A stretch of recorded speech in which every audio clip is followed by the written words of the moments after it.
নবী বলছেন, আল্লাহ আমার উম্মত যদি জাহান্নামে থাকে আমি কিন্তু জান্নাতে যাব না। আল্লাহ বলছেন আপনি না গেলে তো জান্নাত উদ্বোধনই হবে না।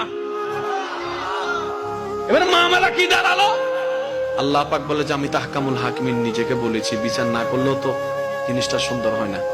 অনবী একটা কাজ করেন, ওয়ালা সাউফা ইউতিকা রাব্বুকা ফাতারদা, আমি কাউকে বলি নাই, আপনাকে না বলেছি।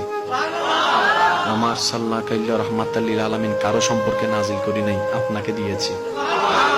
ওয়ালাল আখিরাতু খায়রুল লাকা মিনাল উলা, কাউকে বলি নাই, আপনাকে বলেছি। আর আমি আল্লাহ ভালো করে জানি আপনি হচ্ছেন উম্মতের দরদী নবী। আপনি নিজের জন্য কাঁদেন নাই, সন্তানের জন্য কাঁদেন নাই, পরিবারের জন্য কাঁদেন নাই, নাতির জন্য কাঁদেন নাই, যত কেঁদেছেন জীবনে সবকিছু উম্মতের জন্য। এমনকি হাসরের ময়দানে যখন সর্বপ্রথম আমাদের নবীকে আল্লাহর হুকুমে তোলা